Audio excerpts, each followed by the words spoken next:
Good afternoon, our dear students. Today we continue our cycle of lectures in endocrinology, and topic of our today's lecture is diseases of the adrenal glands, adrenal insufficiency, adrenal hyperfunctions, and a little bit about hormonally active tumors. Today's lecture will be very interesting for you. As you remember previous year, in some lectures I include some USMLE questions for yourself work, and if you want, you can answer it. You can write your answers in comments under this video on YouTube or in our Facebook group, and we can, if you want, we can discuss it. Okay, what about today's lectures, today's topic? First test, like an introduction for you. A 34-year-old woman comes to the emergency department complaining of severe headache and anxiety, diaphoresis and palpitations for the last 30 minutes. She has had several similar episodes over the past few weeks. She has no significant past medical history and has a 10-pack-year smoking history. She takes no illicit drugs. Her blood pressure on arrival is 181 by 80 millimeters hydrorgium, and her pulse is 134. The attending physician gives her 10 milligrams of metoprolol. How is the patient's blood pressure most likely to respond? First, it is hypotension due to beta-adrenergic receptor blockade. Second, hypotension due to alpha-adrenergic receptor blockade. Third, hypertension due to alpha-adrenergic receptor blockade. Fourth, hypertension due to alpha-adrenergic receptor stimulation. And last one, hypertension due to alpha and beta-adrenergic receptor blockade. This question not directly connected with our today's topic. It's more pharmacological question, but it's interesting for you to analyze the exactly clinical case and try to put diagnosis for this female and understand why patient prescribes this group of drugs. Okay, and what we're going to discuss today? It is definition of problems of adrenal glands, epidemiology, risk factors, etiology, mechanisms, classification, clinical presentation, diagnosis, treatment, prognosis, and prophylaxis of adrenal gland disorders. Here you see an anatomical scheme of position of adrenal gland. Yes, it is in upper part of kidneys. Definition. Diseases of adrenal glands are conditions that interfere with the normal functioning of the adrenal glands and may cause hyperfunction or overactive adrenal glands, or opposite situation, hypofunction, underactive adrenal glands, and may be congenital or acquired. There are two parts of adrenal glands. It is cortex, derived from mesenchymal cells, and medulla, derived from neuroectodermal cells. First one produces mineralocorticoids, glucocorticoids, and androgens, and second one produces epinephrine or adrenaline and norepinephrine or noradrenaline. Epidemiology. Here I give you an example of Japan epidemiology because it is one of the more detailed and it is the first such a full classification of epidemiology of of adrenal gland disorders, and it can be reproducible in all other countries. That's why epidemiology. Like an example, in Japan in 1997 were estimated 1,450 for primary aldosteronism, 1,250 patients for Cushing syndrome, 290 for adrenal preclinical Cushing syndrome, 660 for Addison's disease, and 1,030 people for Theochromocytoma. It is a number of diagnosed patients in Japan. For the first time, the reliable national estimation of prevalence, what I told you, disorders, was conducted in this study. Risk factors of adrenal gland disorders. There does not appear to be a particular group who is the most at risk for adrenal gland disorders. While there are certain risk factors for adrenal gland disorders, most of them occur without apparent cause, where the risk factors are absent. The risk of development adrenal diseases may be increased by genetic predisposition, by a problem in another gland, such as pituitary gland, or when a disease or infection affects one or both of the adrenal glands. The certain lifestyle behaviors and environmental factors such as smoking and exposure of cancerogens. Adrenal gland disorders appear to affect men, women, and children equally and may develop in any age. Etiology. On first place here it is congenital anomalies like genetic mutations. The same important thing, it is immunopathology. Yes, because one of the most often problems, they are all autoimmune.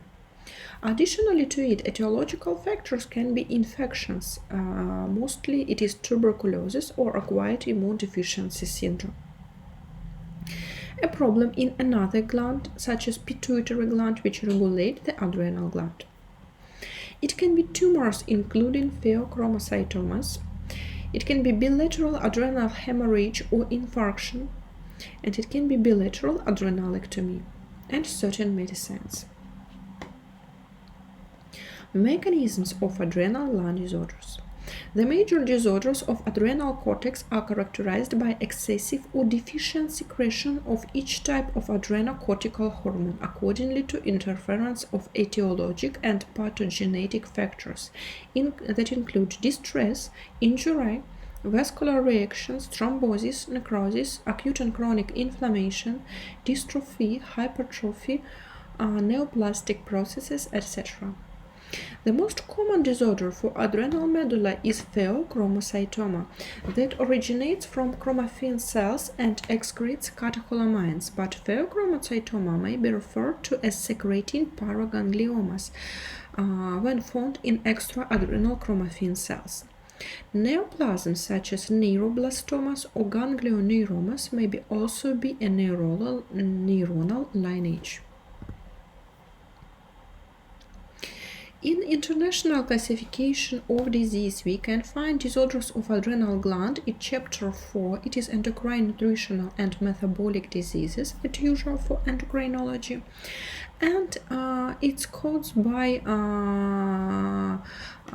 numbers from E20 to E35. Clinical classifications that more usual and more useful for us. The forms of disorders of adrenal gland. On first place, it is adrenal insufficiency, or the most often disorders that we named Addison's disease. The opposite, it can be adrenal hyperfunction. It can be primary hyperaldosteronism. It can be glucocorticoid remediable hyperaldosteronism. It can be Theochromocytoma, adrenal hyperandrogenism, non-classic congenital adrenal hyperplasia, androgen-secreting adrenal tumors, adrenal incidentaloma, and considerations of the pharmacologic use of glucocorticosteroids. About all of each of these types, now we talk more detailed. What about adrenal insufficiency? What is the cause, what is the etiology of primary adrenal insufficiency? The most common cause of primary adrenal insufficiency is autoimmune destruction. It's what we name it Addison's disease. It is 70–80% of all cases of adrenal insufficiency. Some other causes of this insufficiency include bilateral adrenal hemorrhage, using of drugs such as mitatan, etotimide, and ketoconazole. It is infection disease like tuberculosis, HIV infection, disseminated histoplasmosis, and parococcidomycosis that affect glucocorticosteroid and mineralocorticoid secretion and can be fatal if untreated. Addison's disease may coexist with other autoimmune conditions such as type 1 diabetes mellitus, hypothyroidism, or hypoparathyroidism. It can be not just primary adrenal insufficiency. Sometimes we can see secondary and tertiary adrenal insufficiency. Secondary and tertiary adrenal insufficiency occur commonly after the discontinuation of glucocorticosteroids. It is the most often situation. Less frequently, adrenocorticotropic hormone deficiency may be caused by pituitary macroadenomas, pituitary surgery or radiation, and paracellular diseases. Megestrol acetate, an appetite stimulator used in some patients with advanced cancer or cachexia related to AIDS and may be associated with secondary adrenal insufficiency. Tertiary insufficiency results from the inadequate secretion of corticotropin-releasing hormone. Secondary and tertiary adrenal insufficiency only affect cortisol secretion because ACTH has only the minor role in the regulation of aldosterone secretion. That's why it's not usually affected mineralocorticoids and aldosterone. Manifestation of Addison's disease and adrenal insufficiency in general. All patients with primary adrenal insufficiency complain of fatigue, anorexia, and weight loss. Skin hyperpigmentation, initially on the extensor surfaces, palmar creases, and buccal mucosa. It results from the increased level of ACTH and other pro-opiomelanocortin-related peptides, including melanocyte-stimulating hormone. Secondary adrenal insufficiency manifests more invidiously with lack of skin hyperpigmentation, salt craving, metabolic acidosis, and hyperkalemia, because mineralocorticoid secretion is intact. Fatigue, hyponatremia, and hypoglycemia are some of the clinical manifestations in secondary adrenal insufficiency.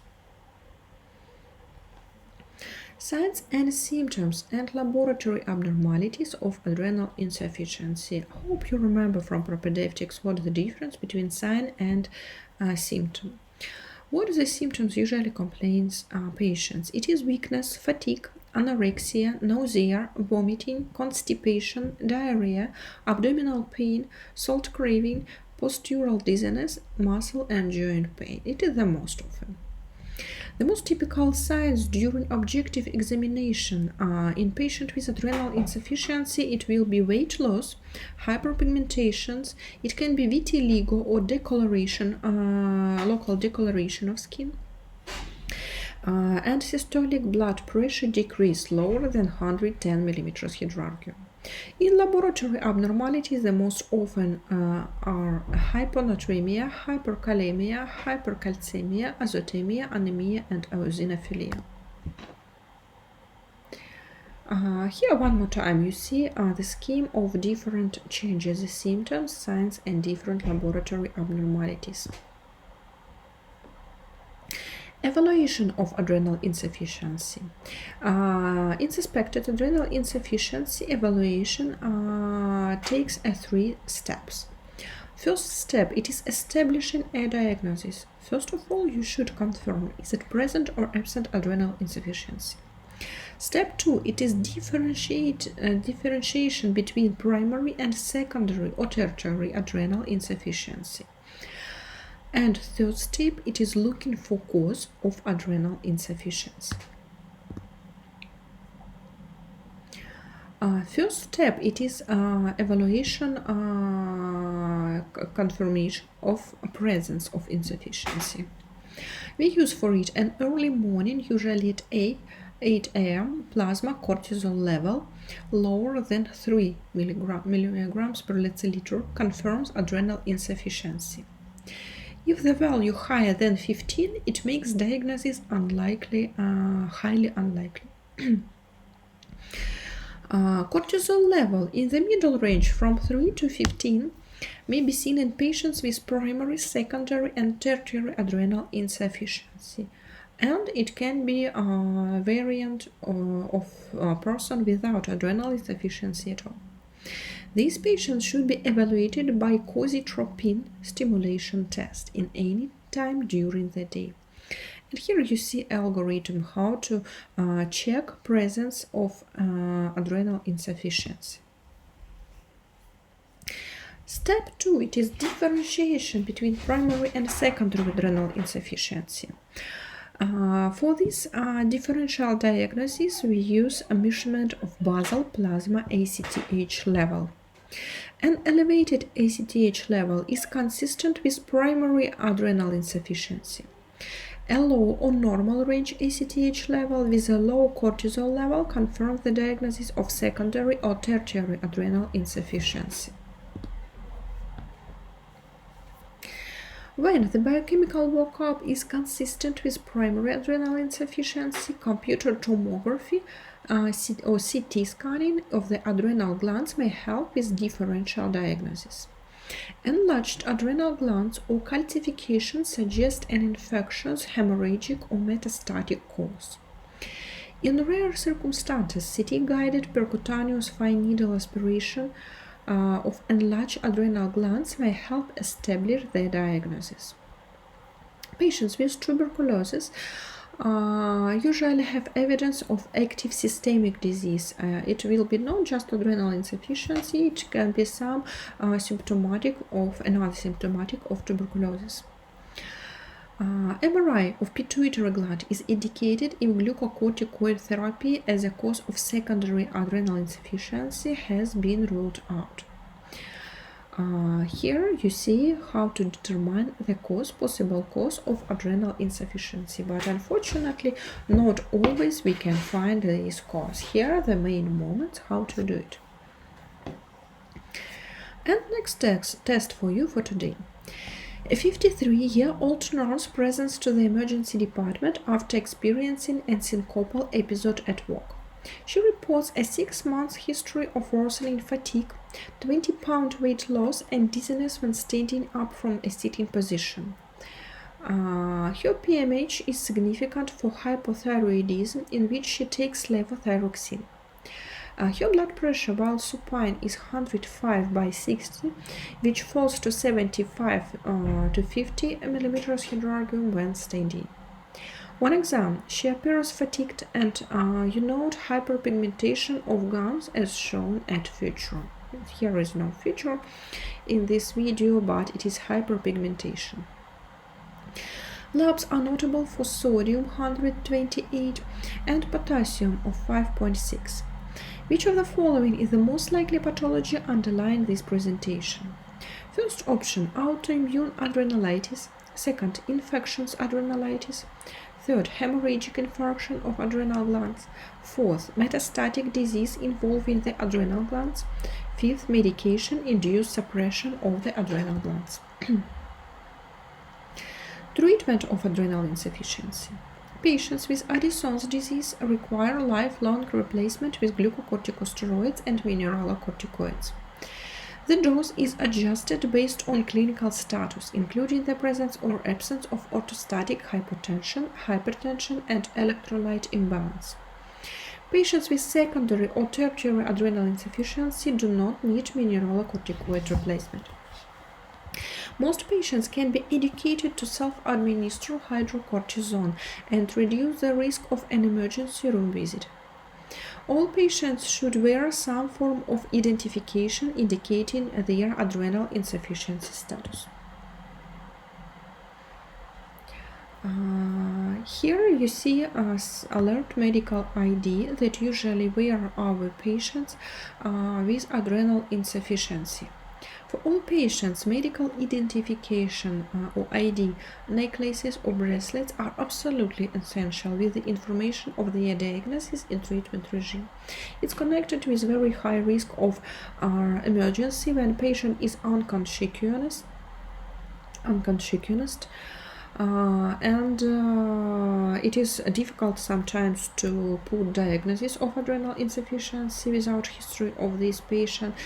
And this ID contains information with diagnosis and with emergent help what to do with this patient in some emergent case. Adrenal crisis. It what we afraid of. It is emergent case of adrenal insufficiency. Adrenal crisis or acute adrenal insufficiency. It is life-threatening emergency which usually manifests with nausea, vomiting, abdominal pain, abdominal tenderness, fever, acute abdomen, and shock. Patients may be previously undiagnosed or have chronic primary adrenal insufficiency with no or inadequate glucocorticosteroid replacement. Treatment of adrenal crisis should not be delayed. Diagnostic workup in patients with no history of adrenal insufficiency should include a plasma sample for cortisol and ACTH level determination, immediately followed by IV bolus of hydrocortisone 100 mg and adequate fluid replacement, normal saline. Hydrocortisone should be continued 50 mg every 8 hours while awaiting laboratory result. And next test for you. A 46-year-old female with a history of type 1 diabetes mellitus presents with complaints of chronic fatigue, muscle weakness, and headaches. These symptoms have been present for the past year. Her vital signs today as follows: temperature 36.9, heart rate 82, blood pressure 88 by 52, respiratory rate 14, and saturation 98% on room air. Physical examination do not demonstrate any specific abnormalities. After injury, the patient reports that her blood pressure has always run low.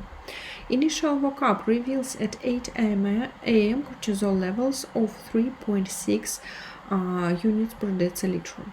Which of the following is the best next step in management of this patient? Options: first, low-dose dexamethasone suppression test. Second, high-dose dexamethasone suppression test. Third one, urgent 5 mg hydrocortisone injection. Fourth, gozintropin stimulation test. And fifth one, pituitary MRI. I'm waiting for your variants of correct answer. A little bit other type, it is adrenal insufficiency in critically ill patient. What is this? The overall incidence of adrenal insufficiency in critically ill patients is less than 10%, but an incidence as high as 50% in patients with a septic shock has been reported. The half of all patients with septic shock undergo adrenal insufficiency. Intensive care unit patients with hemodynamic instability despite fluid resuscitation, especially in presence of shock, should be tested for adrenal insufficiency. Hydrocortisone 50 mg IV every 6-8 hours is an adequate replacement dose for critically ill patients with suspected adrenal insufficiency. Treatment with this dose should be continued 2 or 3 days. After a hemodynamic improvement, a gradual taper of hydrocortisone, depending on patient's condition, should be instituted. Disorders related to adrenal hyperfunction are relatively rare. Now we're starting another problem. It is adrenal hyperfunction. It is opposite to previous disease. They are rare, but they are significant mortality. They have significant mortality and morbidity if they are untreated. When the adrenal glands produce too many hormones, the symptoms vary depending on the disorders. Disorders of adrenal hyperfunction include, most often it is Cushing syndrome, or it can be primary hyperaldosteronism, or it can be Theochromocytoma or paraganglioma. We will discuss what the difference, and it can be hormonally active tumors. Cushing syndrome. Cushing syndrome is composed of symptoms and signs associated with prolonged exposure of inappropriately high levels of plasma glucocorticoids. Exogenous glucocorticoid intake is the most common cause of Cushing syndrome. The endogenous causes are divided into ACTH-dependent and ACTH-independent Cushing syndrome. In ACTH-dependent forms, we usually include Cushing syndrome. It's nearly 67% of all cases of adrenal hyperfunction. And additionally, it can be ectopic ACTH secretion, and very rare, less than 1%, it is ectopic CRH secretion. And ACTH-independent adrenal hyperfunction connected with adrenal adenoma in 10% of cases, a little bit more rare with adrenal carcinoma, and much more rare in micro and macronodular adrenal hyperplasias. Clinical features of Cushing syndrome. The most specific symptoms and signs, it is plethora, it is supraclavicular and dorsal fat pads, it is central obesity or obesity due to accumulation of fat in abdomen, it is proximal muscle weakness, cutaneous wasting, purple stria, spontaneous ecchymosis, osteopenia, hypertension, early or delayed puberty in children, and growth retardation in children too. And less specific but very usual for Cushing syndrome too.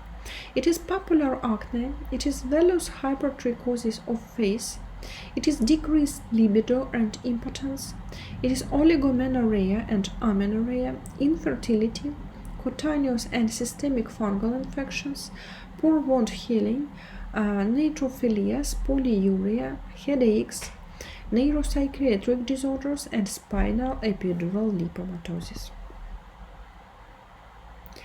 Here is one more time by scheme signs, symptoms, and laboratory abnormalities in patients with Cushing syndrome. For establishing diagnosis Cushing syndrome, we need such signs like 24-hour urinary free cortisol determination. According to it, we can divide is it normal, is it 3-4 times the upper normal, or it is equivocal. According to it, we establish or not establish Cushing syndrome. And when Cushing syndrome is established, we should check ACTH level. If ACTH is suppressed, we should do adrenal CT to find some central cause. If it is normal or elevated, we suspect some pituitary or hypothalamic problem. We should do pituitary MRI, and additionally to it, high-dose dexamethasone suppression test or test with the level of CRH. And if ACTH is low normal, we should continue CRH test and high-dose dexamethasone suppression test too. And according to their result, we can decide what type of management we should use for this exact patient. Differential diagnosis. Once Cushing syndrome is biochemically confirmed, the plasma ACTH level should be measured preferably in the morning. A suppressed or low ACTH level more than 10 picograms per milliliter is consistent with ACTH-independent Cushing syndrome. It should be followed by adrenal CT scanning. ACTH values from 10 to 20 picograms per milliliter may be seen in patients with both adrenal and pituitary causes of Cushing syndrome. These patients should undergo a CRH stimulation test. A flat response of ACTH to CRH during the test suggests an adrenal cause, but a more than 50% increase in the ACTH level during the test is consistent with Cushing syndrome. ACTH levels higher than 20 picograms per milliliter suggest ACTH-dependent Cushing syndrome. About 90% of all patients with ACTH-dependent Cushing syndrome have a pituitary cause, and the rest are ectopic in origin. ACTH levels tend to be higher in ectopic Cushing syndrome compared with Cushing disease, but there is significant overlap. more than 50% increase in ACTH level after CRH test, and more than 80% reduction in the morning cortisol level at 8-9 a.m.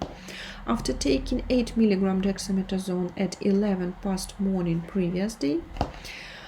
During the high-dose dexamethasone test is consistent with a pituitary source and in the presence of a pituitary adenoma.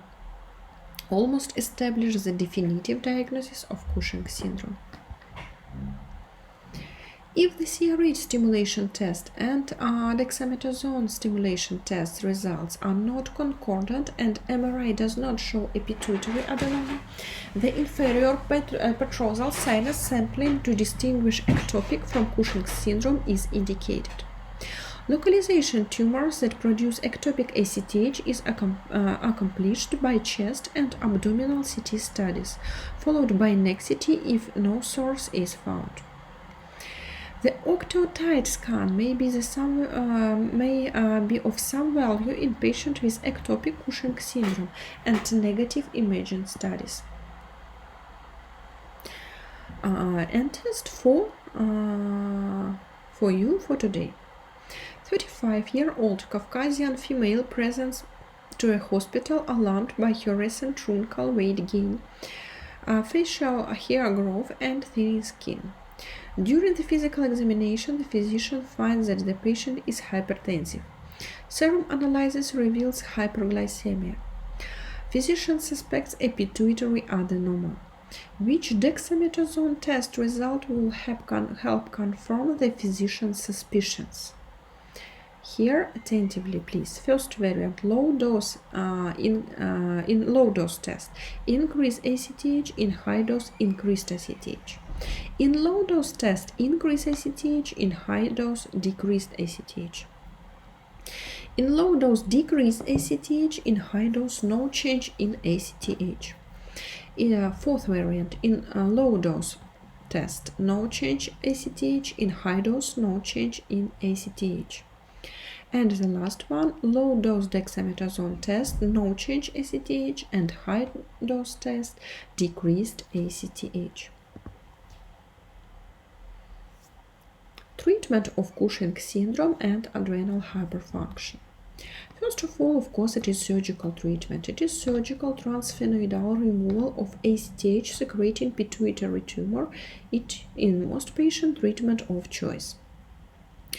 Cushing syndrome caused by an adrenal adenoma is usually cured by laparoscopic unilateral adrenalectomy. Adrenal carcinoma is an aggressive tumor with poor prognosis. Surgical resection at an early stage, along with lifelong mitotan therapy soon after surgery, offers the only chance for cure of long-term remission. Surgical removal of an ectopic ACTH-producing tumor results in cure. Medical therapy with ketoconazole, metirapone, aminoglutamide, or mitotan may be considered for a patient with limited life expectancy or for alleviation of hypercortisolemic symptoms before surgery. Next test. 50-year-old female is evaluated by her physician for recent weight gain. Physical examination is notable for truncal obesity, wasting on her distal musculature and moon faces. In addition, she complains of abnormal stretch marks that surround her abdomen. The physician suspects pituitary adenoma. Which of the following high-dose dexamethasone suppression test findings or baseline ACTH findings would support his view? First, it is cortisol suppression, normal baseline ACTH. Second, cortisol suppression, high baseline ACTH. Third, no cortisol suppression, high ACTH. Fourth, no cortisol suppression, low ACTH. And fifth, it is evaluation of cortisol above pre-test levels, high baseline ACTH. Next disorder for today is primary hyperaldosteronism. By cause, the most often it is idiopathic. It means that we can't find any significant cause of this hyperaldosteronism. The second most common cause, it is adenoma of adrenal gland. And more rare cause, it is glucocorticosteroid suppressible ACTH tumor.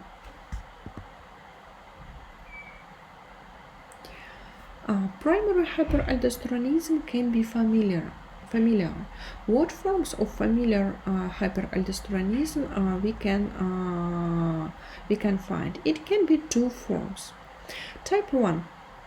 Glucocorticoid remediable hyperaldosteronism is an autosomal dominant disease characterized by a chimeric gene between 11-beta-hydroxylase and aldosterone synthase with varying degrees of hyperaldosteronism, which responds to exogenous glucocorticosteroid.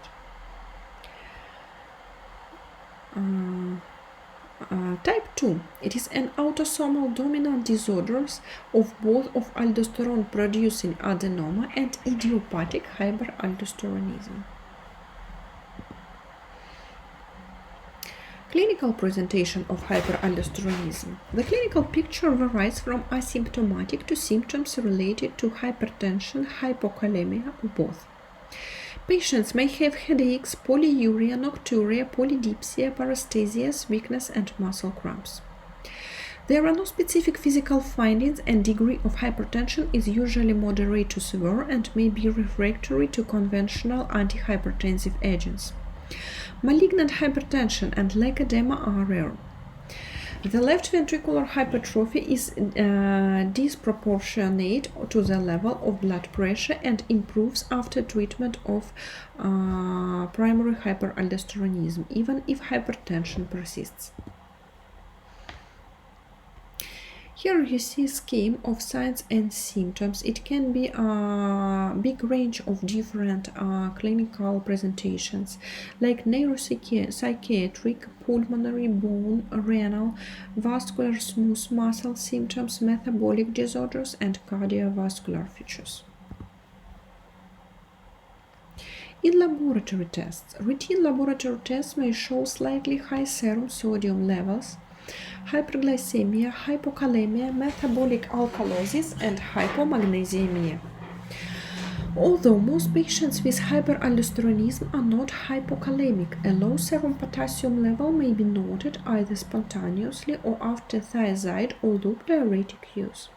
It means that during day this level is very dynamic, and in test you cannot catch in this moment this hypokalemia and diagnose hyperaldosteronism.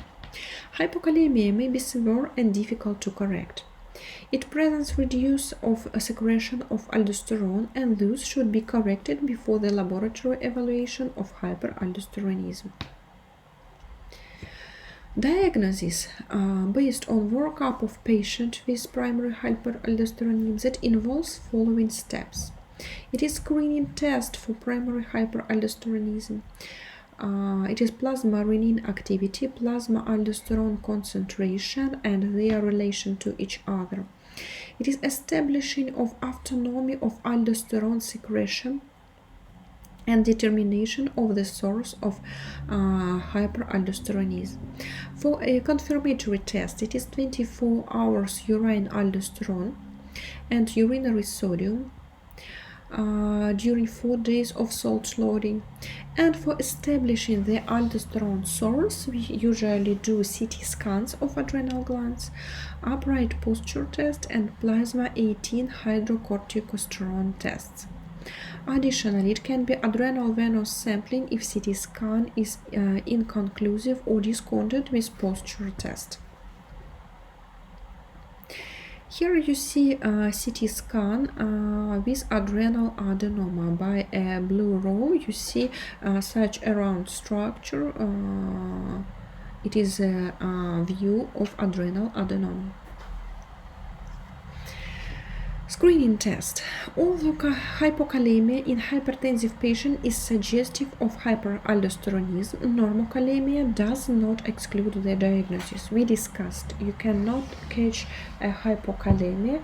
That's why even if you have in test normokalemia, it's not exclude hyperaldosteronism.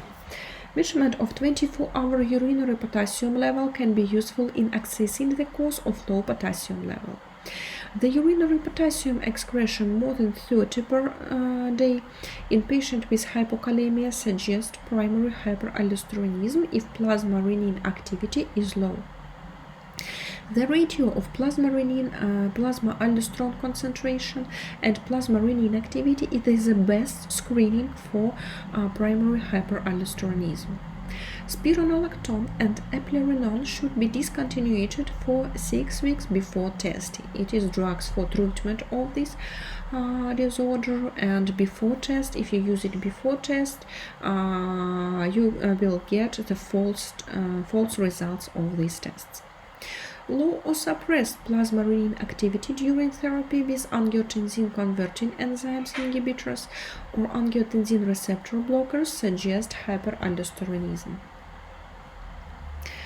Here you see the main difference between aldosterone producing adenoma and idiopathic hyperaldosteronism.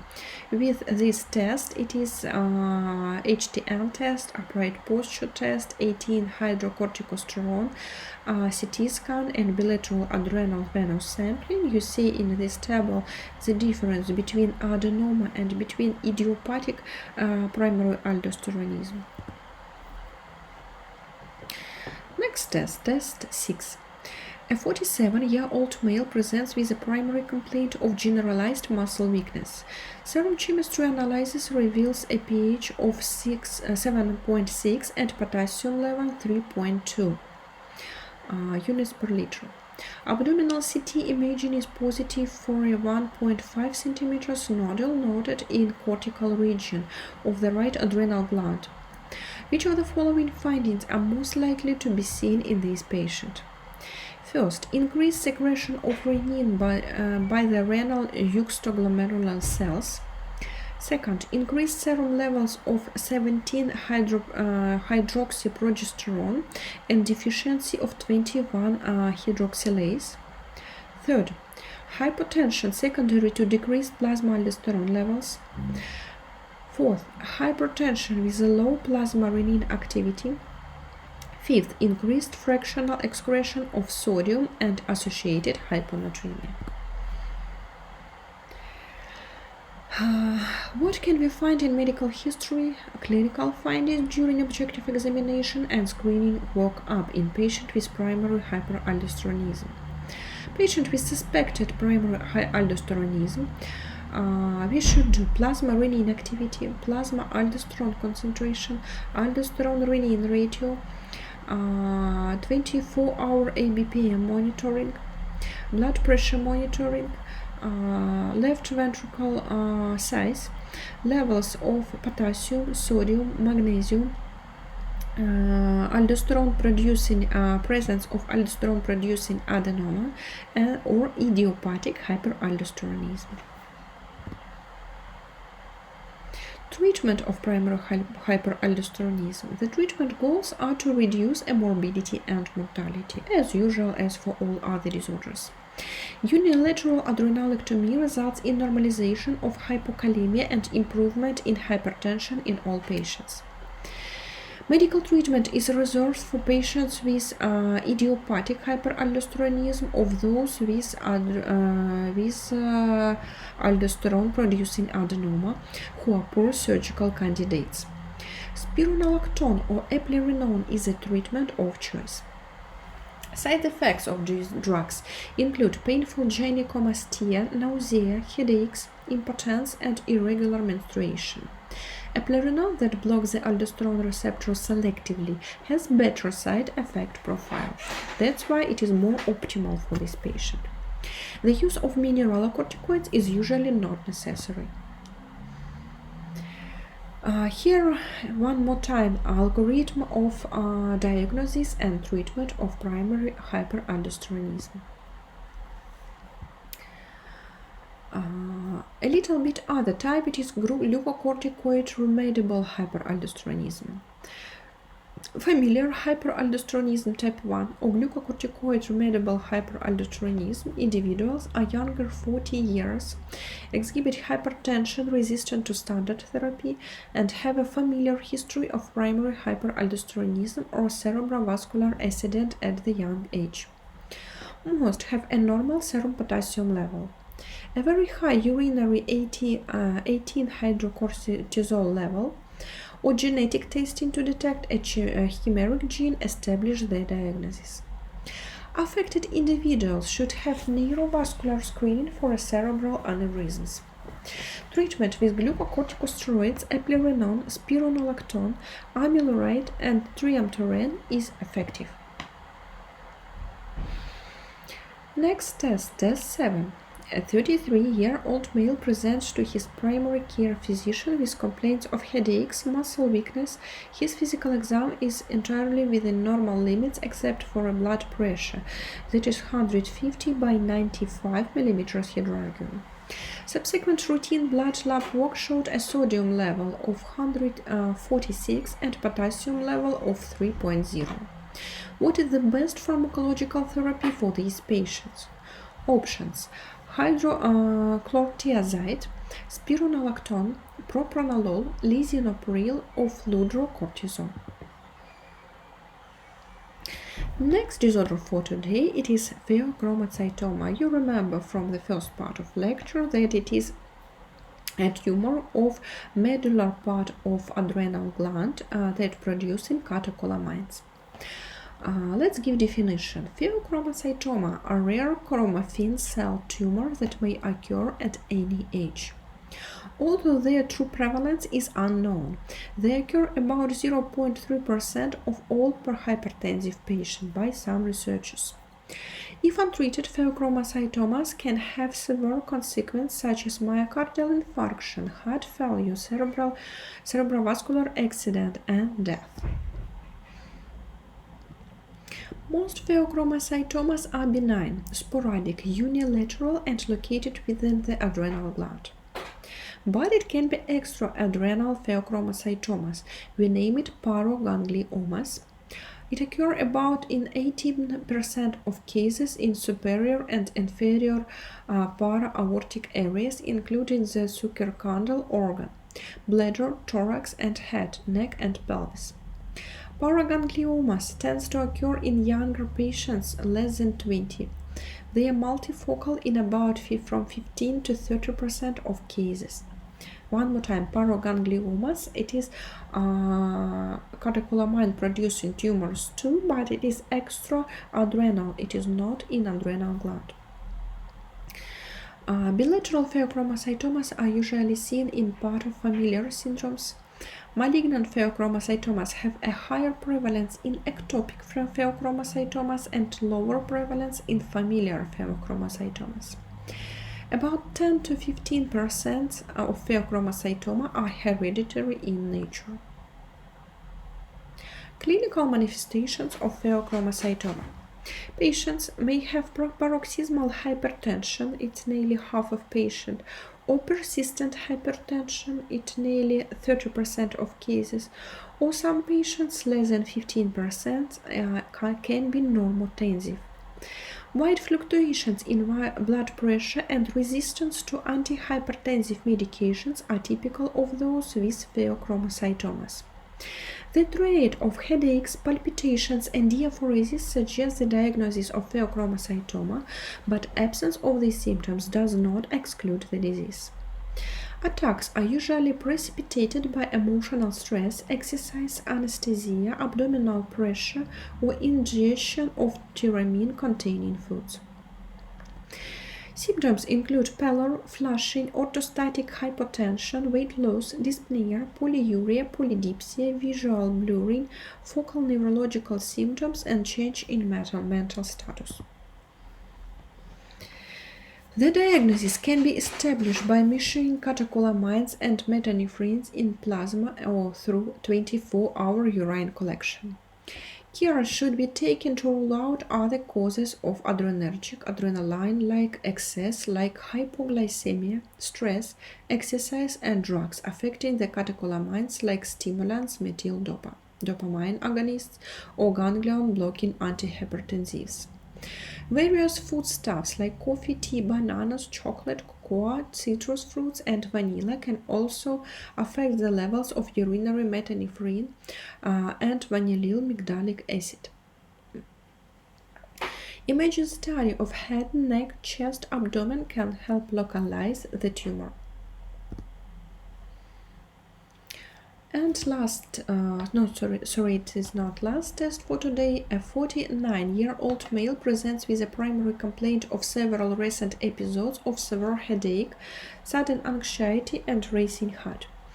The patients originally attributed these symptoms to stress at work. However, the episodes are becoming more frequent and severe. Laboratory evaluation during such an episode reveals elevated plasma-free metanephrines. Which of the following additional findings in these patients is most likely? First, it is decreased 24-hour urine vanillyl mandelic acid levels. Second, episodic hypertension. Third, anhidrosis. Fourth, diarrhea. And fifth, hypoglycemia. Here you see imaging study with Theochromocytomas. First picture, it is CT scanning, and here you see 2 centimeters left adrenal mass. And two last pictures, it is MRI imaging. It is show large adrenal mass in the middle part, and into the most right picture, you see large right adrenal mass too. Treatment of Theochromocytoma. Surgical resection of the tumor is the treatment of first choice. Either surgical option requires prior treatment with non-specific and irreversible alpha-adrenoreceptor blockers, phenoxybenzamine, or a short-acting alpha agonist like prozazine, terazosin, or doxazazine. Once the Theochromocytoma has been resected, thereby removing the major source of circulating catecholamines, a situation arises where there in both very low sympathetic activity and volume depletion. This can result in profound hypotension. Therefore, it is usually advised to assault load Theochromocytoma patients before their surgery. And it is last test for today, it is exactly last. A 34-year-old female presents to the emergency room with headache and palpitations. She is sweating profusely and appears tremulous on exam. Vital signs are so follows: heart rate 120, blood pressure 190 by 110, respiratory rate 18, saturation 99% on room air, and temperature 37. Urinary metanephrines and catecholamines are positive. Which of the following medical regimes is contraindicated as a first-line therapy in this patient? First, it is phenoxybenzamine. Second, nitroprusside. Third, propranolol. Fourth, labetalol. And fifth, lisinopril. Next disorder for today, it is adrenal hyperandrogenism. The source of androgens can be several, and one of it in adrenal glands. The adrenal glands are an important source of androgen, especially in children and women. If a male patient it produces in the other organs, and just secondary in adrenal glands. For children and female, adrenal gland, it is the main source of androgens. The primary adrenal androgens, like dehydroepiandrosterone and dehydroepiandrosterone sulfate, are under ACTH control and have little intrinsic androgenic activity. However, they are converted to androstenedione and then to testosterone or estrogen in both the adrenal gland and peripheral tissues. Dehydroepiandrosterone and dehydroepiandrosterone sulfate are responsible for adrenarche, it is pubic hair development. Peak levels occur in third decade of life and decline progressively to 25% of peak levels around the age of 80 years. Clinical manifestations in the childhood. In children, the female neonates' androgen excess causes female pseudo-hermaphroditism or ambiguous genitalia. Male infants exhibit penile enlargement. A pre-puberty androgen excess manifests an increased rate of growth in high and skeletal maturations with premature epiphyseal fusion and short adult height. Boys exhibit penile enlargement, hair growth in androgen-dependent areas, deepening of the voice, and other secondary sexual characteristics. Girls have hirsutism, acne, and clitoromegaly. At puberty, androgen excess causes premature skeletal maturation and short adult height in boys, and amenorrhea, different degree of virilization, and increased skeletal maturation resulting in short adult height in girls. In adults, adrenal hyperandrogenism in men, it decreased in size of testicles, testosterone secretion, and spermatogenesis caused by inhibition of gonadotropin secretion. It may occur in male patient. In women, hirsutism, acne, menstrual irregularities, male pattern baldness, infertility, decreased breast tissue, increased muscle mass, android body habitus, and clitoromegaly may occur. Management of hyperandrogenism. It is management of symptoms. Treatment is symptomatic. Use of anti-androgens such as cyproterone acetate, spironolactone, and flutamide. Cyproterone acetate, it is a synthetic steroidal anti-androgen, progestin, and anti-gonadotropin. Spironolactone, it is aldosterone antagonist. And flutamide, it is synthetic non-steroidal anti-androgen. Next disorder for today, it is non-classic congenital adrenal hyperplasia. Non-classic congenital adrenal hyperplasia is characterized by milder enzyme dysfunction and manifests commonly in adolescence or adulthood. Though some patients with non-classic congenital adrenal hyperplasia may be asymptomatic, hirsutism is the most common symptom. The ACTH stimulation test is the best screening test for evaluation adrenal gland functions. Asymptomatic patients with this hyperplasia do not need glucocorticoid treatment. If the main concern in patients is infertility, ovulation induction is treatment of choice. If patient seeks medical advice because of hirsutism, anti-androgens may be used.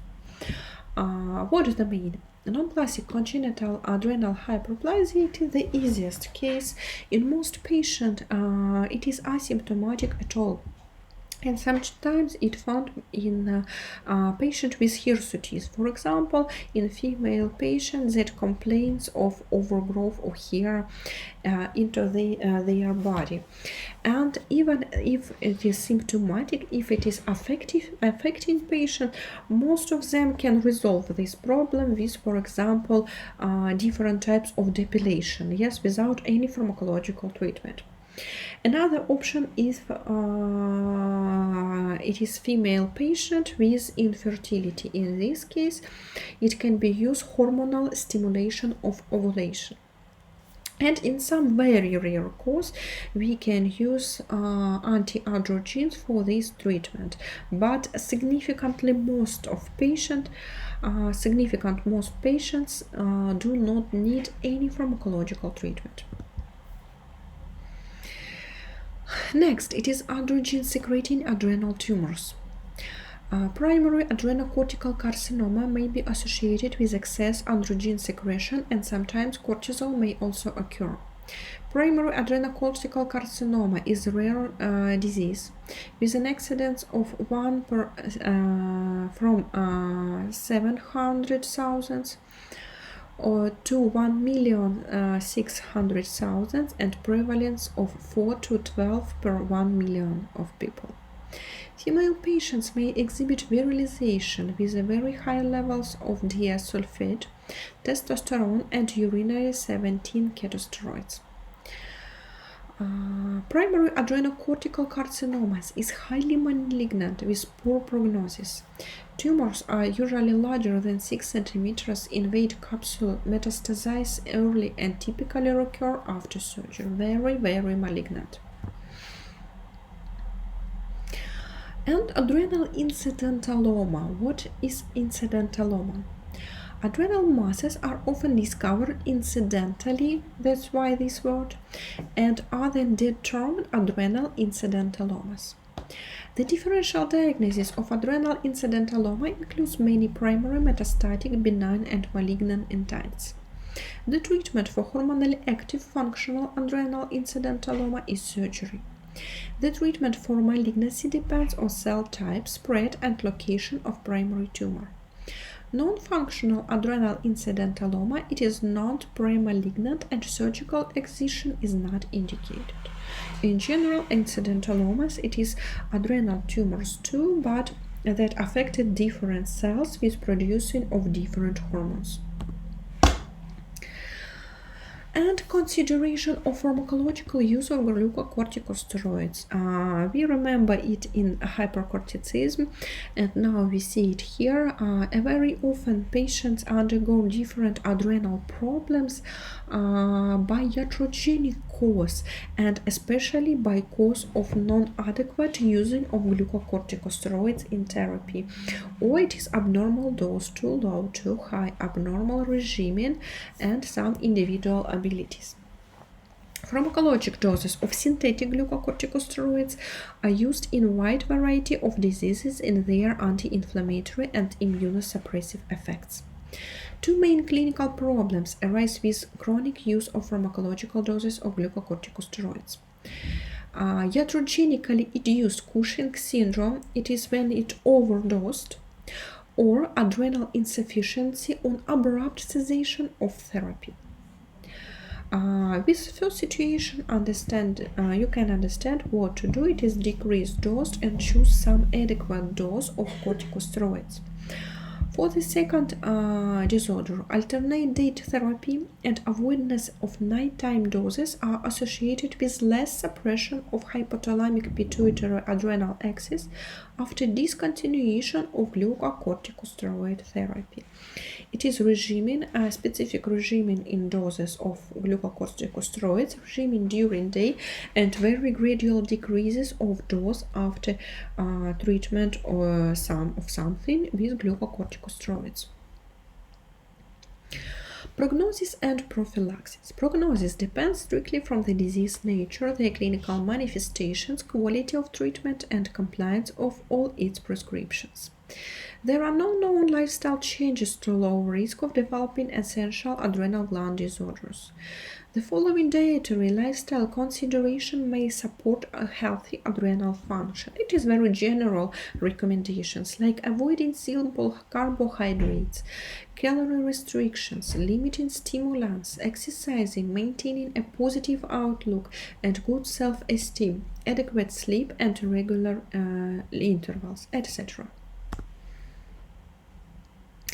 For today, that's all.